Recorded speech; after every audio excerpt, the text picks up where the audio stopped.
Matthew chapter 5, still the Sermon on the Mount. Kind of, I was thinking about this, and I was thinking, well, we're plowing through this, and then I realized, well, yeah, except we're not using a John Deere tractor, we're using an ox, and yes, I am the ox. Okay. I started on the love your enemy idea that Jesus talks about in verse 43 and 44, because the old axiom, the old practice, social, cultural, even spiritual practice, was love your neighbor, hate your enemy. Jesus says, love your enemy and pray for those who persecute you. I often, when I come across this, I think about one of my very favorite movies in the entire world, Fiddler on the Roof. If you've ever seen it, and oh, by the way, if you've not seen it, man, you ought to, click it up on whatever movie service you've got. It's just wonderful.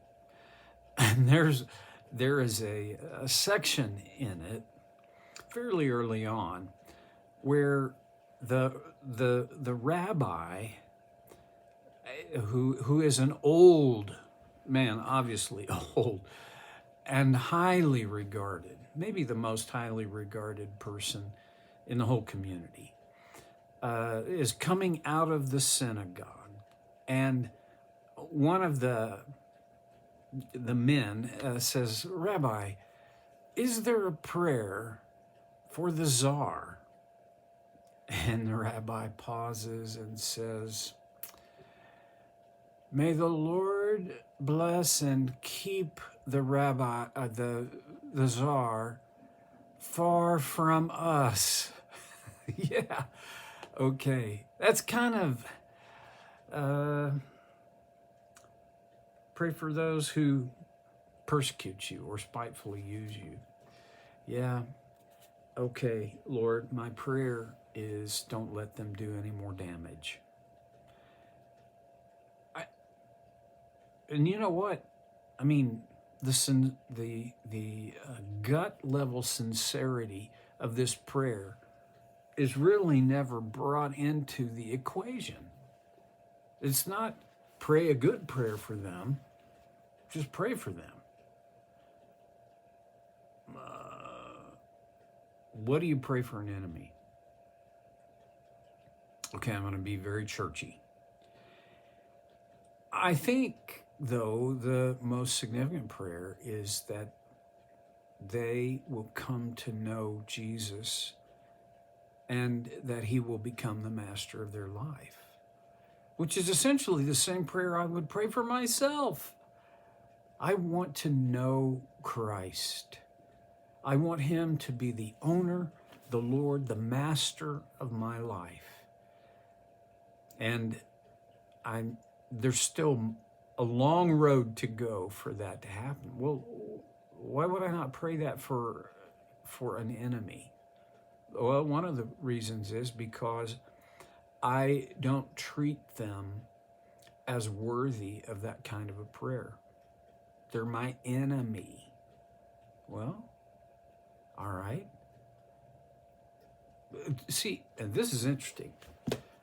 One of the things Jesus is not saying here is don't have any enemies. No, you're gonna have enemies. Pray for them. And then he says, and here's why. This is in verse 45, that you may be sons of your Father in heaven. And obviously, I'm reading from an older New International Version. The more recent editions would have said you may be sons and daughters. So this is not an aspect that only men have to deal with. This is for every follower of Christ. But you'll be sons of your Father in heaven. Think about this. not very many of you would ever have met my dad, but as I get older, when I look in the mirror, I see more of my dad. and there are times when I catch this has happened for years, and if I bet you have similar thing happen to you, that I'm dealing with someone, I'm using a phrase or an expression, I realize that was my dad. See, a son or daughter will reflect their dad. And I see now, my poor daughters, they're stuck with me. I'm their dad. And they are going to say and do things that when they say and do them, I know they'll have the same or at least a similar thought and feeling as I have had. Oh, that was dad. You can't get away from the fact. Unless you're, I suppose, an orphan at a young age. But the majority of us have had the influence of our Father. I want to look and act like a son of God. What is the single most outstanding attribute of our Father in heaven? Well, the Apostle John wrote, God is love. Now, that doesn't mean love is God, but it does, I believe, mean that the most outstanding quality, the most outstanding characteristic of our God is love. I would say that ought to be my ambition, to reflect that kind of love to everyone that I come in contact with to one degree or another. Somehow, I want to reflect God's nature. I want to look like I am His son.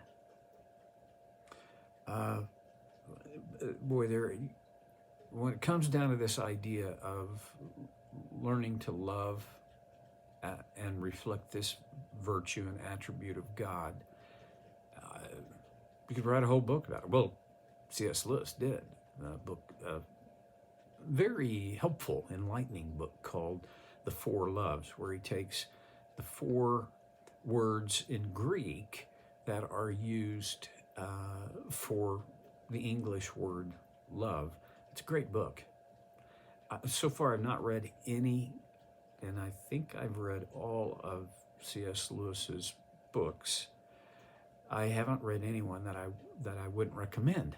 Now, some are more challenging than others, but okay, anyway, all right. And then he goes on. So you may be sons of your Father in heaven. He causes His sun to rise on the evil and the good, and sends rain on the righteous and the unrighteous.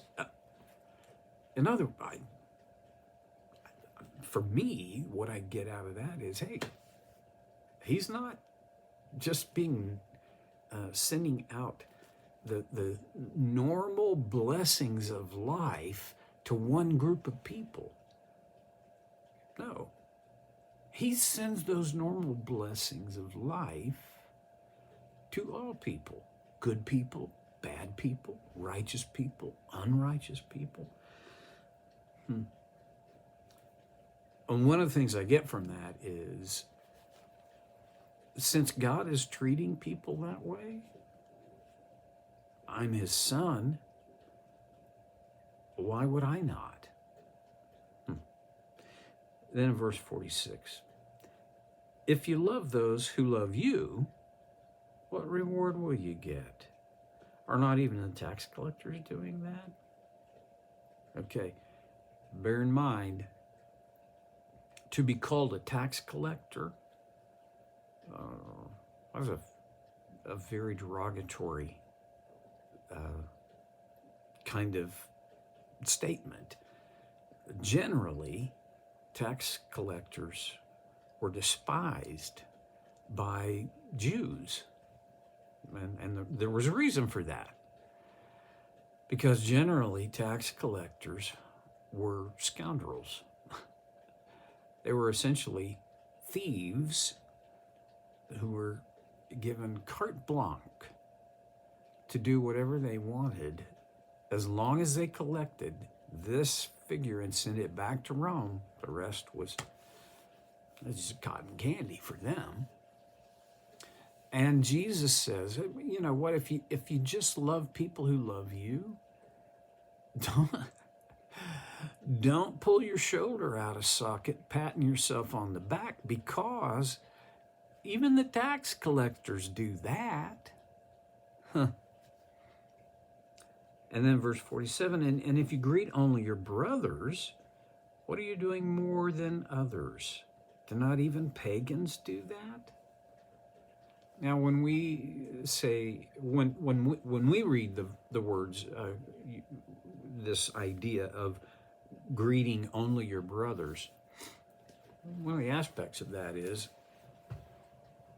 you greet people who you recognize, who you don't look past them, you greet them. Then it was not like a big, intricate religious and cultural ceremony. No, it was shalom.